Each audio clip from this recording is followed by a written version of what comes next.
मध्य प्रदेश के झाबुआ में तालाब फूटने से बहे 8 घर, सैलाब में 8 लोग भी बहे, 3 के शव बरामद, इलाके के कई मकान बुरी तरह तबाह। मध्य प्रदेश के इंदौर में सैलाब के चलते हादसा, लापरवाही से सैलाब में उतरे शख्स बहे, नाले में बहे युवकों का वीडियो वायरल हुआ। इंदौर में चंबल नदी का जलस्तर बढ़ा, भारी बारिश के कारण उफान पर नदी, लोगों के घरों को नुकसान पहुंचा।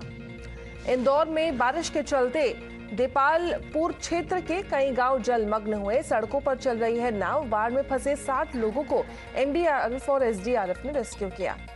मध्य प्रदेश के बुरहानपुर में तेज आंधी से किसानों को नुकसान, खेतों में केले की फसल बर्बाद हुई, वहीं किसान ने मुआवजे की मांग की। रतलाम में उफरती नदी में उतरा बाइक सवार, सैलाब में बाइक के साथ बहा, वहीं मौके पर मौजूद लोगों ने वक्त रहते बचाया। उज्जैन के सिमरिया गांव में हेलीकॉप्टर से रेस्क्यू किया गया, गर्भवती महिला सहित कई लोगों को सुरक्षित जगह पहुंचाया। रतलाम के केदारेश्वर मंदिर में घुसा बारिश का पानी, पूरा मंदिर हुआ जलमग्न, वहीं पूजा पाठ करने नहीं आ रहे लोग। मंदसौर में गांधी सागर बांध के 10 गेट खोले गए, राजस्थान के निचले इलाकों में अलर्ट जारी। मध्य प्रदेश के सिवनी में बारिश के चलते बाहर रास्ता, जान जोखिम में डालकर जेसीबी से नदी पार कर रहे थे लोग।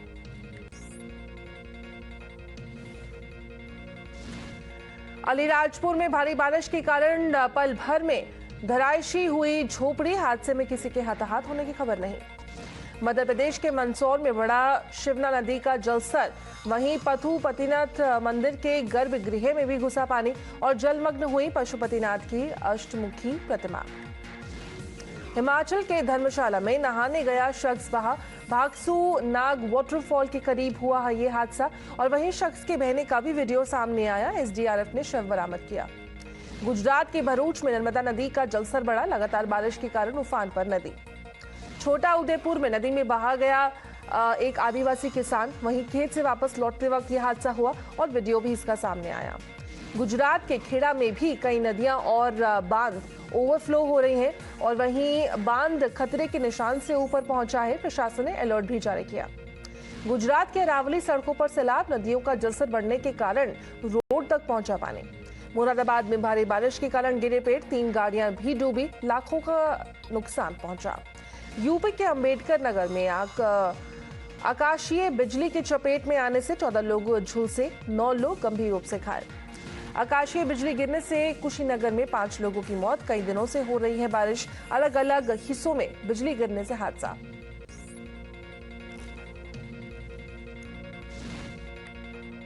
और वहीं आज से शुरू होगा संसद का विशेष सत्र, लोकसभा और राज्यसभा में 75 साल की यात्रा पर 11 बजे से होगी चर्चा, कल पुरानी संसद के सेंट्रल हॉल में कार्यक्रम। और विशेष सत्र को लेकर संसदीय कार्य मंत्री का बयान, कल पुराने संसद में होगा फोटो सेशन, 11 बजे के बाद से नई संसद की बिल्डिंग में नियमित होगा कामकाज। आज सांसद संजय सिंह ने विशेष सत्र को लेकर किया बयान और बोला कि सांसद राघव चड्ढा के सस्पेंशन हटाने की मांग करेंगे। अंबेडकर नगर छेड़खानी मामले में पुलिसकर्मियों पर एक्शन, एसपी ने हंसवर एसओ रितेश पांडे को सस्पेंड किया। यूपी में बेटियों की सुरक्षा पर मुख्यमंत्री योगी का बयान, कहा बेटियों से बदसलूकी बर्दाश्त नहीं, बदसलूकी करने वालों को यमराज के पास भेजा जाएगा। 23 सितंबर को वाराणसी का दौरा करेंगे पीएम मोदी, अंतर्राष्ट्रीय क्रिकेट स्टेडियम की आधारशिला भी रखेंगे। बिहार के बगहा में मेरा स्वाभिमान संस्था की किसानों को बड़ी सौगात, किसानों के पशुओं के लिए भी पशु बीमा योजना की शुरुआत की। दिल्ली में संसद पुस्तकालय भवन में सर्वदलीय बैठक हुई, संसद के विशेष सत्र को लेकर चर्चा हुई। ऑल पार्टी मीटिंग के बाद अधीर रंजन चौधरी का बयान और बोला कि हमें जानकारी नहीं कि कुछ और भी होने वाला है। सरकार ने 2 से 3 बिल की बात की, वहीं सरकार की मंशा सरकार जाने। आज सुबह 10 बजे INDIA ब्लॉक पार्टियों के फ्लोर लीडर्स के साथ बैठक होगी, विशेष सत्र के लिए रणनीति तैयार करने पर चर्चा होगी। विपक्षी गठबंधन को लेकर असम के सीएम का कांग्रेस पर निशाना, गांधी का नाम चुराने से टाइटल चोरी की शुरुआत की, ये भारत का पहला स्कैम टाइटल स्कैम था। वहीं विपक्षी गठबंधन पर बीजेपी नेता नलिन कोहली का बयान, मोदी से नफरत के अलावा गठबंधन का कोई मकसद नहीं, प्रेस पर प्रतिबंध कांग्रेस की पुरानी सोच। पत्रकारों के बैन को लेकर अनुराग ठाकुर का नीतीश केजरीवाल पर निशाना, जिनकी मदद से राजनीति में आए उनकी ही आवाज बंद कर रहे हैं, ये ऐसा उन्होंने बोला। और सनातन को खत्म करने का ले रखा है संकल्प। विपक्षी गठबंधन पर राज्यसभा सांसद किरोड़ी लाल मीणा का बयान, पत्रकारों को बैन करना गलत परंपरा, क्या है इमरजेंसी नहीं है।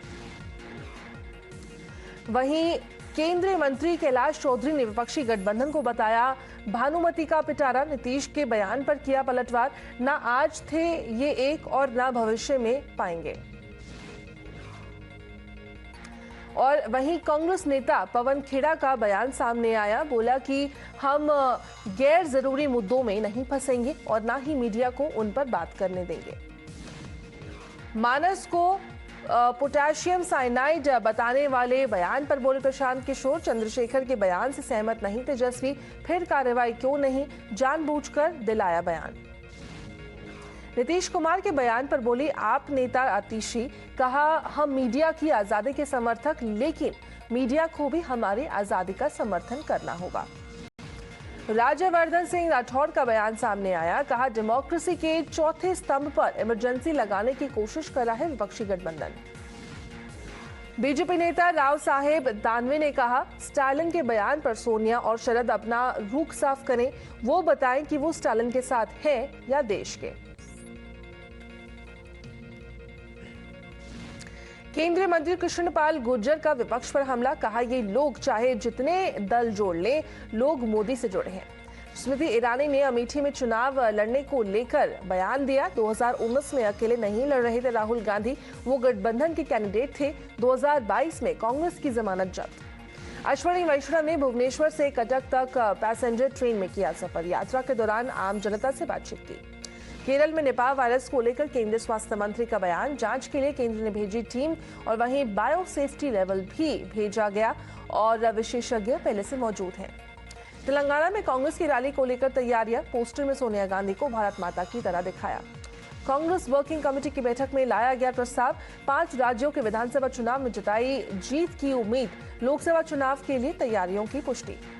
कांग्रेस वर्किंग कमेटी की बैठक में दी गई चुनावी राज्यों में तैयारी की जानकारी, वरिष्ठ नेताओं के प्रचार और रैलियों पर भी चर्चा हुई। सीडब्ल्यूसी की बैठक के दौरान अजय माकन और अलका लांबा ने उठाया आपका मुद्दा, पूछा छत्तीसगढ़ और एमपी में क्यों चुनाव प्रचार कर रहे हैं केजरीवाल।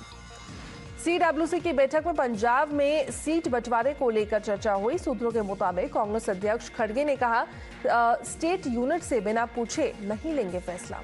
सीडब्ल्यूसी की बैठक के बाद कांग्रेस नेता सचिन पायलट का बयान, पूर्ण बहुमत मिलने के बावजूद बीजेपी सरकार फेल, बीजेपी के खिलाफ बनी चुनावी रणनीति।